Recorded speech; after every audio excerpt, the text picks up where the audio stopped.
Boa tarde a todos e a todas. Hoje iniciaremos uma série de conversas sobre as principais tendências da poesia brasileira contemporânea da década de 1990 até os dias de hoje, como o minimalismo, o neobarroco, a etnopoesia, entre outras linhas criativas. A poesia minimalista, tema da aula de hoje, é associada à concisão das linhas e à brevidade da extensão do poema, características que já estavam presentes na poesia grega de Safo e Alceu, no século V a.C., na poesia chinesa da dinastia Tang, no século VII d.C., no Rubai persa do século XII, no Haikai japonês do século XVI, no Sijô coreano medieval, para citarmos poucos exemplos, numa visão sincrônica que desconsidera as dimensões de tempo e espaço em favor de um estudo comparativo de poemas e autores baseado no trabalho estético. Essa é a abordagem sincrônica, que é diferente da abordagem diacrônica, que segue uma linha cronológica. Muito bem. Sendo assim, antes de falarmos a respeito do minimalismo contemporâneo, vamos ver alguns exemplos da tradição literária, começando com Safo de Lesbos, poeta grega que viveu no século VI a.C. Deixa eu encontrar aqui o poema. Safo. Morto o doce Adonis. E agora, Citeneia, que nos resta? Lacerai os seios, donzelas, dilacerai as túnicas. Nesta composição de apenas 7 linhas curtas, sem rimas, traduzida por Haroldo de Campos, Safo consegue, usando o mínimo de palavras, traduzir o estado emocional de um grupo de mulheres, possivelmente aquelas de seu grupo mais íntimo, a quem ela ensinava poesia, dança e música, e com quem participava também de atividades físicas, rituais e cerimônias religiosas. A palavra lésbica, inclusive, deriva de Lesbos, porque, segundo consta, Safo, né, embora casada, também teve vários relacionamentos com homens e com mulheres. O poema consegue expressar a dor pela morte do jovem Adonis com uma única imagem, em que as donzelas rasgam as suas túnicas e laceram os seios. Em outro poema, traduzido por Péricles Eugênio da Silva Ramos, nós lemos: a lua já se pôs, as Pleiades também, meia-noite foge o tempo e estou deitada sozinha. Neste poema de 4 linhas, Safo faz uma montagem de 2 planos. O primeiro, em que ela apresenta a noite sem estrelas, como signo da passagem do tempo e da brevidade da vida. E o segundo, em que ela está deitada sozinha em sua cama. A escuridão e o silêncio da noite reforçam a ideia de solidão. Notável neste poema a correspondência entre uma cena exterior, celeste, e uma cena interior, do sentimento traduzido pela autora em imagens.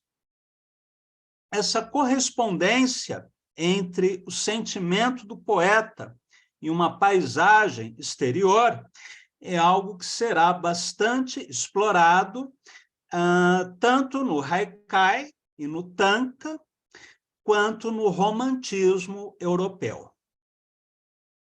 Da Grécia, faremos uma breve escala na China, da dinastia Tang, onde Li Bai, também chamado de Li Po ou Li Taipo, no século VII d.C., praticou o jueju, forma poética composta de uma quadra com versos rimados, similar ao haiku japonês e ao shijo coreano.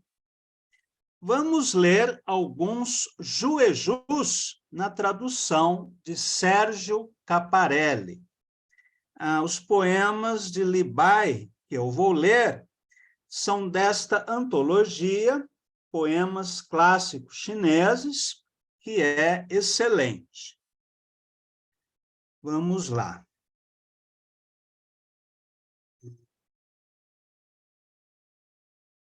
Cabelos brancos, compridos, longos assim, só tristeza e sofrimento. No brilho do espelho, de onde vem essa geada branca no outono?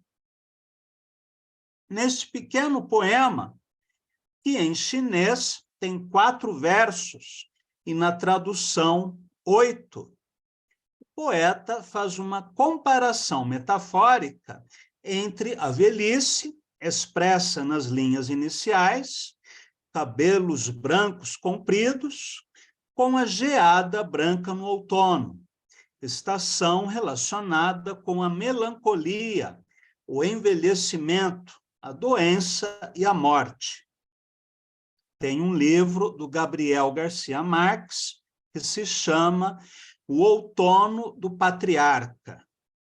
E é curioso que tanto no Ocidente quanto no Oriente, o outono tem essa conotação melancólica. Em poucas palavras, o poeta conseguiu traçar um quadro da impermanência dos fenômenos e da insatisfatoriedade inerente à existência humana, conforme a filosofia budista. Embora Li Bai fosse taoísta, ele compartilhava esses pontos de vista. Em outro poema, Li Bai diz assim: passo a noite no templo da montanha. Se estender a mão, posso tocar as estrelas, mas falar não ouso. Tenho medo de incomodar os que moram no céu. Nesta outra composição de Li Bai, que em chinês é uma quadra, e na tradução de Sérgio Caparelli ocupa 7 linhas, isso porque o chinês é uma língua monossilábica. Então, é muito difícil de ser traduzida para línguas ocidentais, mantendo o sentido e a concisão. Nesta quadra, encontramos uma expressiva hipérbole. O poeta se imagina um gigante, cujas mãos podem tocar as estrelas no céu. Uma imagem que lembra também os exageros hiperbólicos de Mayakovsky. Porém, ele hesita e o gesto não acontece, pelo temor de incomodar os deuses. Aqui o charme do poema está justamente na ação que não acontece, tema também explorado pelo poeta japonês Matsuo Basho, em 2 haikus que leremos agora. Deixa eu só fazer uma correção.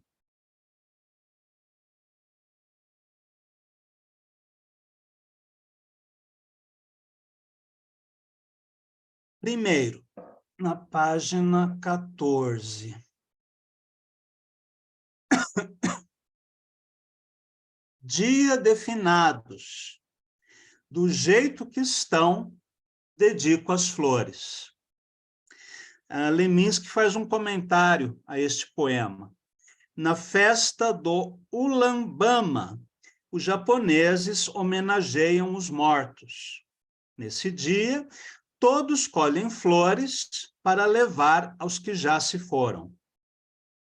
Basho também é um budista, articulado com os ritos da tribo. No haikai, porém, a subversão súbita. As flores que vê, Basho as oferece aos defuntos sem tirá-las do pé.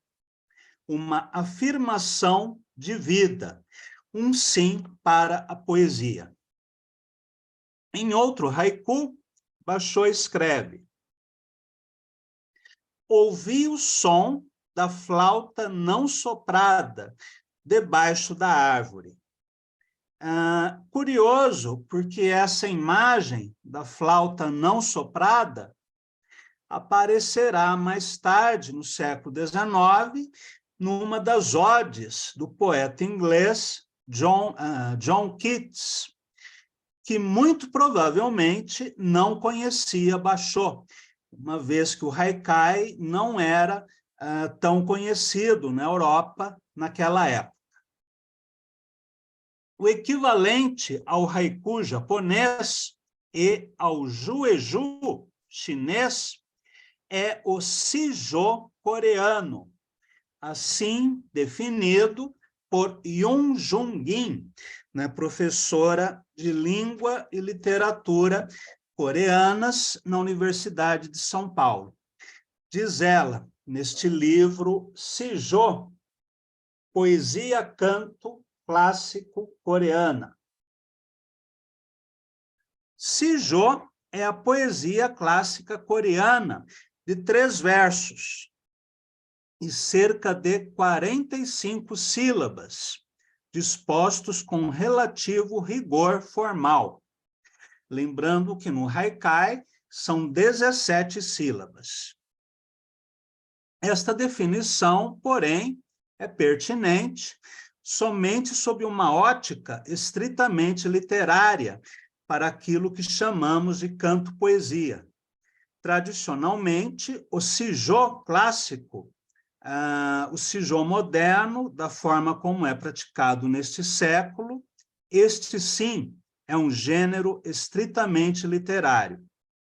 O shijo clássico foi, sempre e será canto, né? Poesia cantada, assim como a poesia dos trovadores. Vamos ler agora alguns shijos traduzidos por Yoon Jung-in e Alberto Marcicano. Na impossibilidade de recriar os poemas em português em apenas 45 sílabas, os tradutores optaram por uma outra arquitetura formal, em que cada poema é dividido em 3 estrofes, com um número indeterminado de linhas e sílabas. Vamos ler os poemas. Eu enviei todos eles a vocês pelo WhatsApp. Primeiro poema. Um cego carrega outro nas costas. Pés sem meia, tamancos sem salto. Juntos atravessam a ponte de tronco podre. Um Buda de pedra sob a ponte dá uma bela gargalhada. Aqui é interessante o aspecto de humor no Sijô, que é um elemento raro no Sijô e muito importante no Haikai. Em outro poema, de autor anônimo, nós lemos: Vamos, borboleta, para as montanhas azuis. Vem também, borboleta tigre.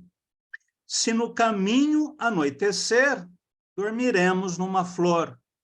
Que a flor não nos acolha, dormiremos numa folha.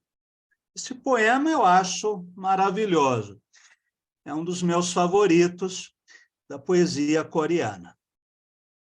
Para finalizarmos nosso percurso na poesia oriental, antes de falarmos sobre a poesia de vanguarda europeia e norte-americana da década de 1920 e sua ressonância na poesia brasileira contemporânea, vamos ler alguns rubai do autor persa Omar Khayyam.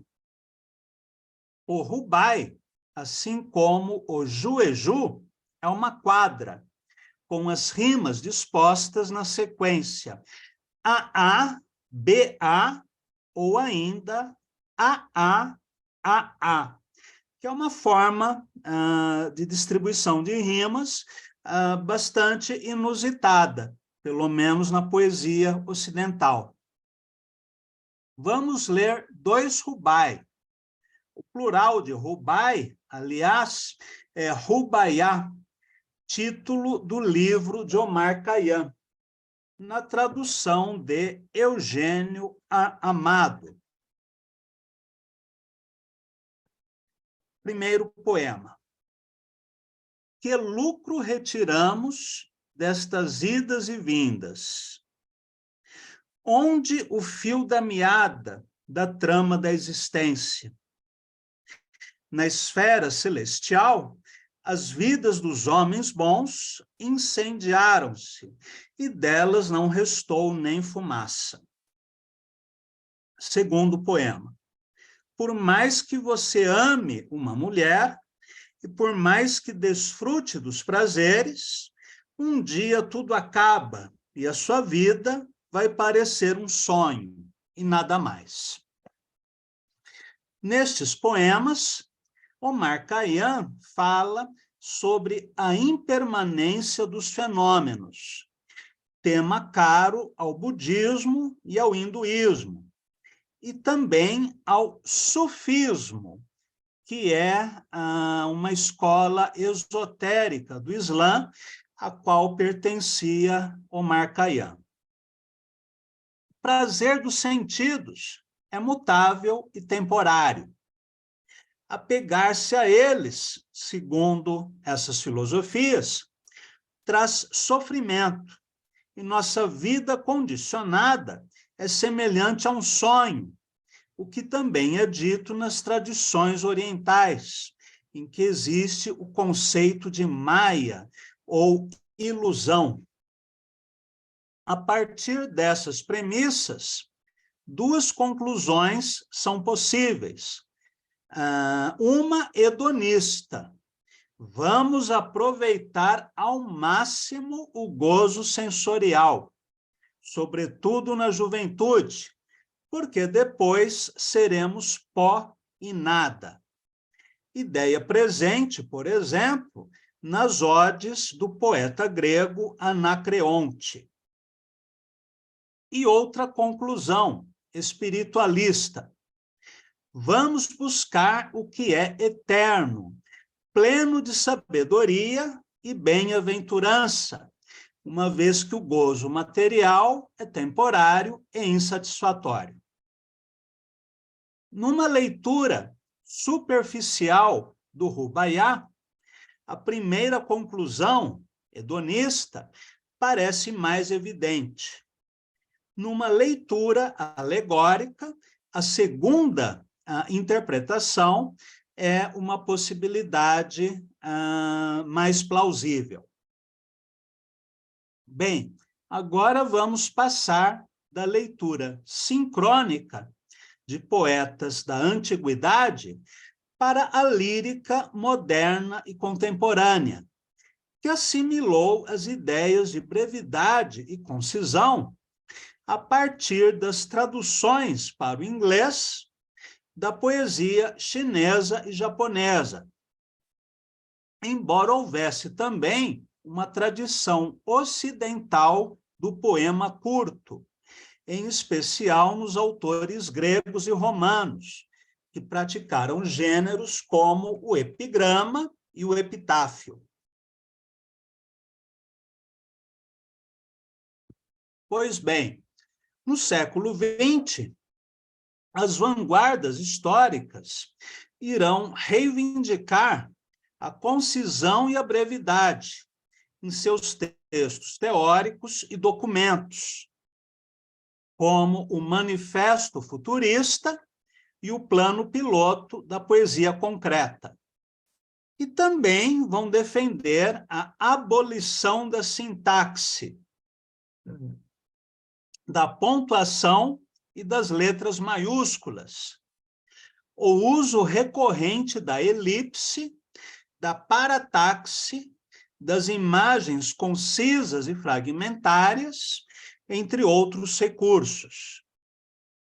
A parataxe, para quem não se lembra, é quando nós unimos numa frase 2, 3 ou mais palavras sem elementos de ligação. O poeta italiano Giuseppe Ungaretti, por exemplo, escreveu: Me ilumino de imenso. O poema todo consta de apenas 2 linhas e 3 palavras. Me ilumino de imenso. Poema que recorda a peça de Oswald de Andrade, Amor, Humor, em que a palavra amor é o título, e a palavra humor é o poema. Talvez a mais concisa experiência poética registrada na literatura brasileira e talvez na ocidental.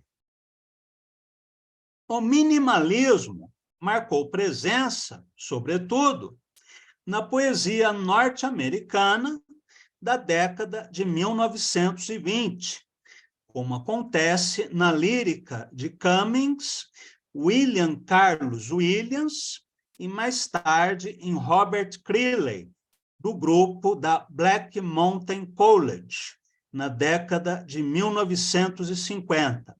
O grupo tinha esse nome porque era formado por poetas que lecionavam numa universidade chamada Black Mountain College, onde, aliás, John Cage também foi professor. Robert Creeley influenciou profundamente a language poetry na década de 1970, e poetas brasileiros, como Regis Bonvitino, Duda Machado, Virna Teixeira e André Dick, já nos anos 90. Vamos ler, então, algumas peças de Creeley, para depois, finalmente, lermos os poetas brasileiros mais identificados com o minimalismo. O livro de Creeley, traduzido pelo Regis Bonvitino, se chama A1. E esse livro é uma preciosidade. Quem puder adquiri-lo, fará bom investimento. Bem, vamos ler algumas coisas.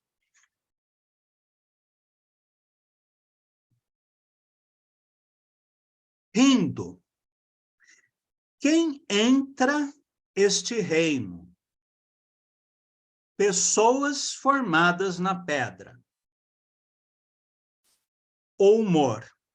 O humor é frágil, como aparentemente quer ser. Vento no mar, árvores, movendo-se ao vento e chuva. Foto para Joane. Eles dizem: A mulher passa à margem da casa, virando a esquina. Deixa um vivo sentido, depois dela, de ter estado lá.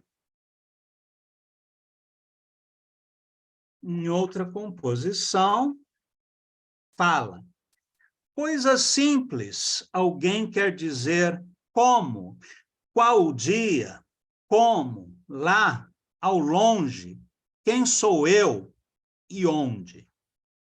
Uma característica da poesia de Criley e de alguns poetas da language poetry é o uso preferencial de conjunções, preposições, advérbios e outras categorias gramaticais, geralmente secundarizadas na poesia, que, em geral, valoriza os substantivos e os verbos.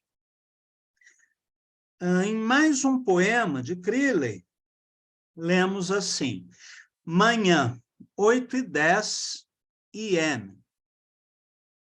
No lento nascer do sol, esta manhã, torre da antena capta a primeira luz, brilha por um instante, prata, branca, separada das casas, as árvores, velha andando na rua em frente.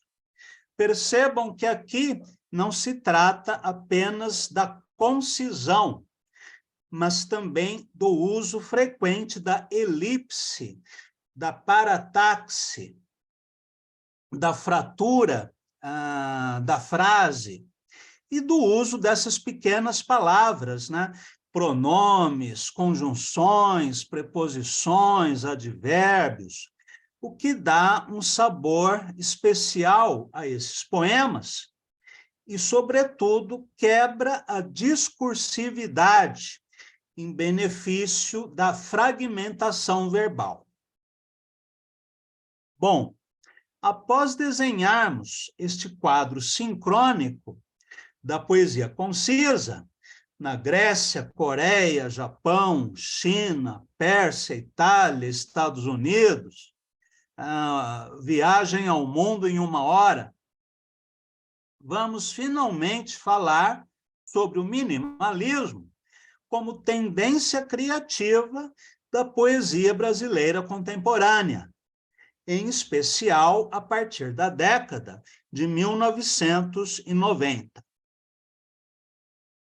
A linguagem, a construção poética, concisa, fragmentária, que condensa os recursos da linguagem e se choca com violência contra a sintaxe discursiva e a própria noção de verso, define a tendência minimalista, que teve um momento de expansão na poesia brasileira na segunda metade da década de 90, a partir da publicação do livro Ossos de Borboleta, de Regis Bonvitino, que também divulgou, entre nós, a poesia norte-americana de vanguarda, e, em especial, a obra de Robert Criley e dos autores ligados à language poetry, como Douglas Messerly e Charles Bernstein.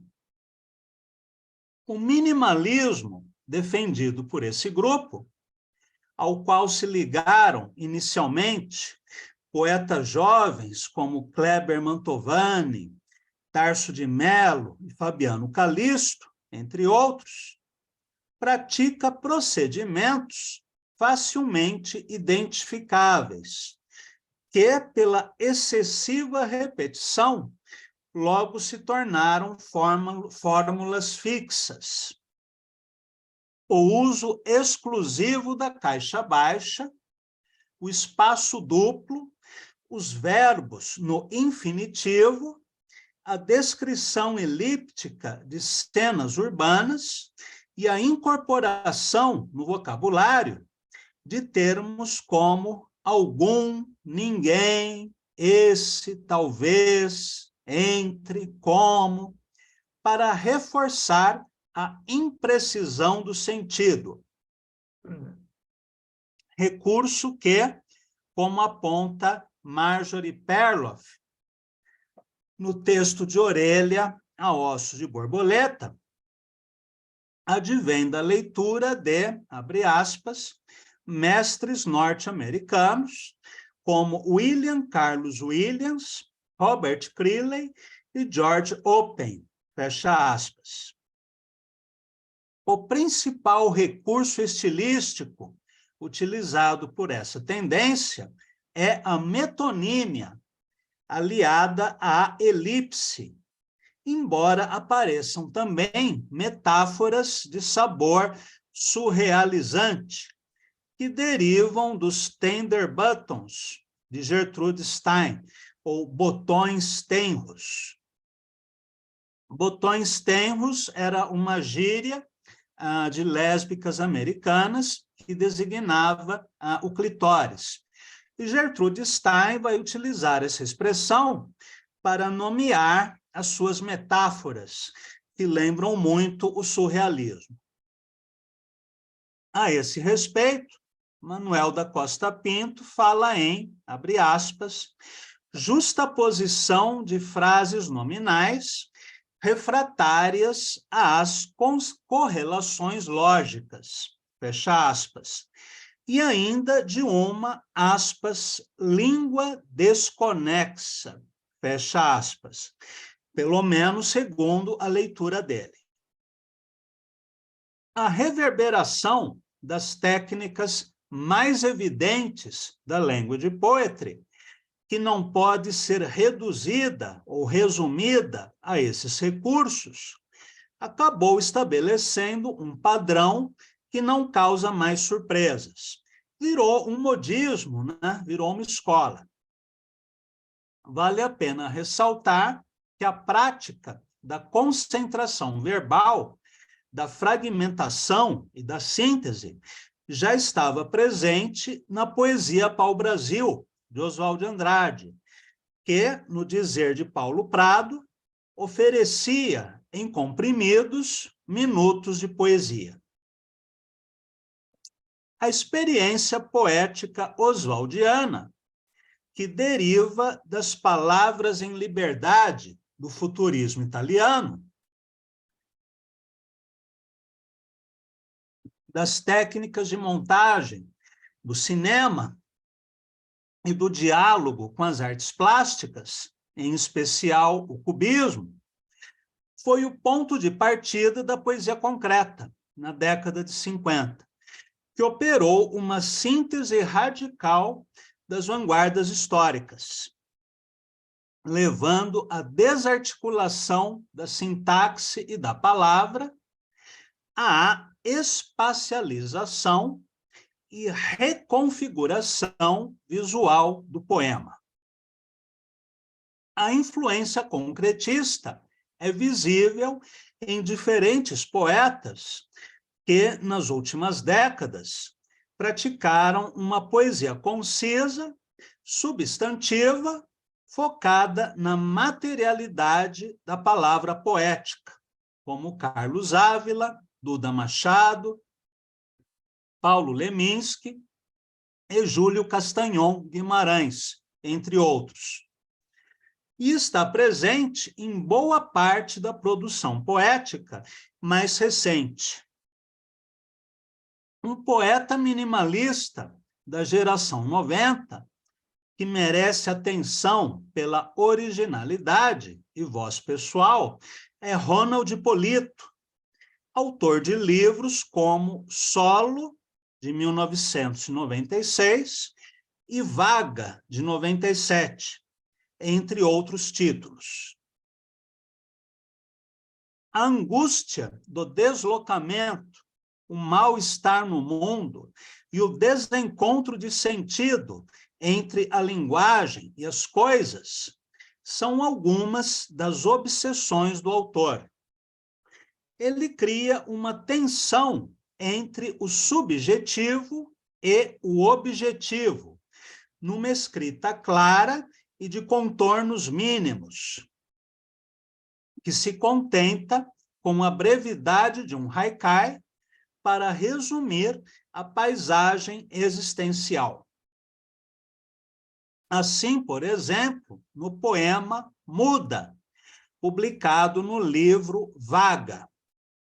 Silêncio sem fim, um grito em um estojo, para não esquecer, entre suspiros, afora, rumores de golpes, ruídos.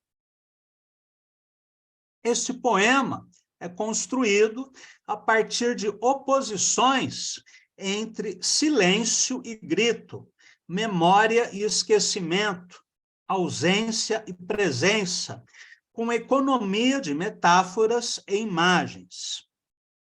O aspecto temático é sugerido de modo impreciso por termos como rumores, suspiros, ruídos.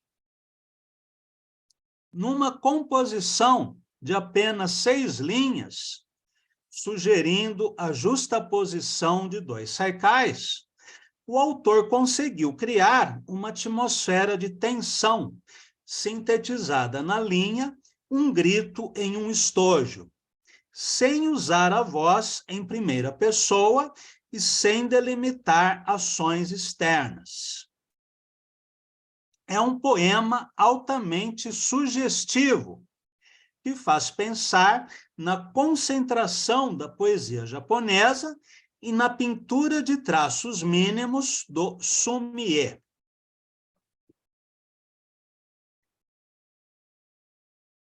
Para finalizarmos a aula de hoje, vamos ler alguns poemas de Regis Bonvitino, Ângela de Campos, Fabiano Calisto, Virna Teixeira e André Dick, começando com o Regis. Embora ele se coloque como meu desafeto, nem por isso eu deixo de reconhecer o seu talento como poeta. O poema não tem título, diz assim: toda cor ficou, na distância, cor de um voo. Interessante essa linha, cor de um voo, em que nós temos uma quase timese da palavra corvo. Lembrando que timese é quando você quebra uma palavra ou uma frase para intercalar alguma coisa entre as duas metades da palavra ou da frase. Em outro poema, lemos vértice. Vértice ao avesso, corcovas de camelo sob o céu do deserto. Em outra composição, o título é Diante. Diante das 3 cabeças de pedra, a certeza que nunca mais estarei aqui. A água jorra pelas bocas e aflita dentro do carro Darli, né, que é a esposa dele. Provavelmente vocês já passaram por essa experiência de estar em um lugar e falarem para si mesmas: nunca mais estarei aqui. Vamos ler mais um poema. Roupas. Roupas, livros, corredor, água que lava sexo, seco, palavras, o corpo ontem no espelho. Então, estes são alguns poemas de Regis Bonvitino. Agora vamos ler alguns de Ângela de Campos, do livro Feixe de Lontras, um livro admirável. Infelizmente, nunca mais eu tive notícias dessa poeta, e nem sei se ela publicou outros livros. A letra líquida, o humus da palavra. Palavras são dentes e cabelos. Poemas têm pés e mão.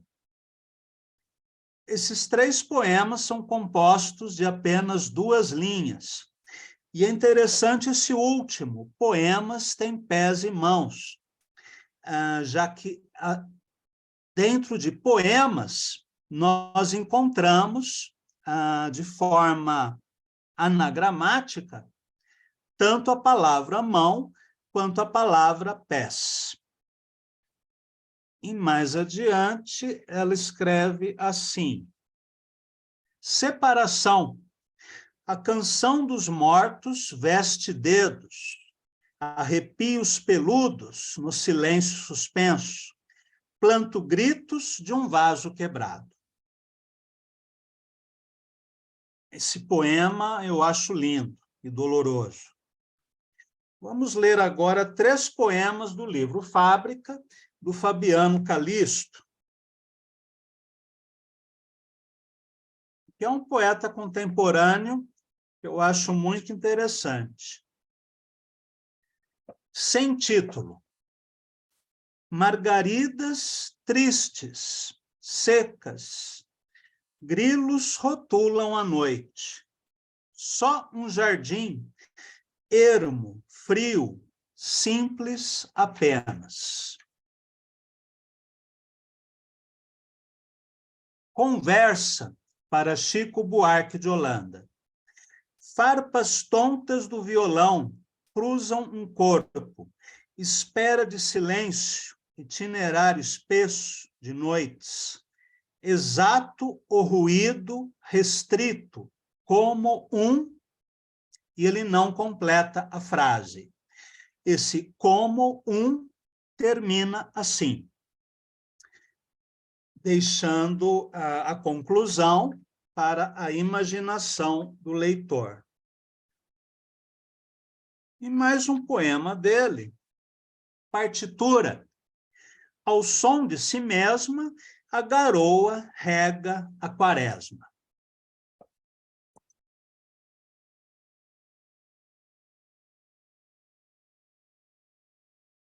Agora, alguns poemas da Virna Teixeira, que, apesar do sobrenome, não é minha parente, assim como a Ângela não é parente do Augusto e do Haroldo. Calçada. Minutinho só. Perdão. Alguém está tentando me ligar em hora inadequada.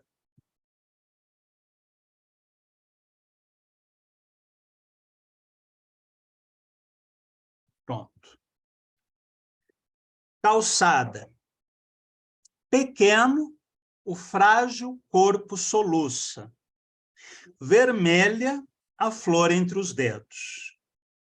Esse eu acho um dos poemas mais perfeitos da Virna, que com apenas 8 linhas, né, em 2 quadras muito concisas, ela consegue resumir, né, a cena desse possível desmaio, atropelamento, desta ação que ela narra de uma maneira muito sintética. E para finalizarmos a aula de hoje, alguns poemas do André Dick, outro poeta contemporâneo que eu gosto muito. Num quadro de Edward Hopper, a vida destrói um sol quase esquecido numa tela de Hopper. O posto de gasolina abandonado, onde um senhor, talvez o dono, em seu ócio, rega a grama com sua bomba de petróleo. A voz. A voz foge da sala, crisálida, não o perfume, mas a linha, em torno ao vaso, papoula de vento na varanda, em seu lugar, antes dela. Peça de quarto. Cada peça de quarto onde lustram as paredes, o caule encerrado na janela, das sombras de outono, outra morte certa, a da folha, do pólen sobre a pétala.